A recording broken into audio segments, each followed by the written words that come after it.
Sedang menghantui dunia, Megawati, kita berharap Indonesia terhindar dari ancaman krisis pangan. Ketua Umum DPP PDI Perjuangan Megawati Soekarnoputri berharap Indonesia terhindar dari ancaman krisis pangan. Untuk itu, Megawati menyerukan agar Indonesia segera melakukan antisipasi.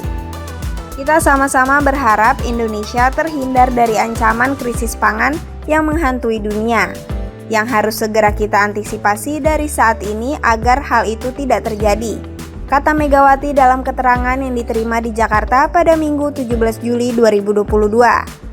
Saat membuka program KKN Kebangsaan tahun 2022, Presiden ke-5 RI itu mengatakan langkah antisipatif tersebut perlu dilakukan dengan berkaca dari kasus kegagalan Sri Lanka dan dunia yang terancam krisis pangan serta resesi dipicu masalah inflasi.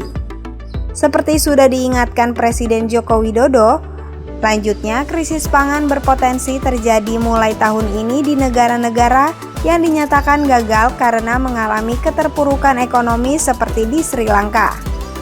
Megawati menuturkan kalau ekonomi itu gagal atau hancur, tentu pikiran yang paling utama adalah upaya mendapatkan bahan makanan. Pangan itu menjadi sebuah pertanyaan besar dan sekiranya akan terjadi, walau tentu kita berharap hal itu tidak terjadi. Sehingga dengan demikian kita sendiri harus mulai berpikir pada saat sekarang ini untuk bagaimana kita bisa menjalankan dan menghasilkan kedaulatan pangan Indonesia itu jelasnya.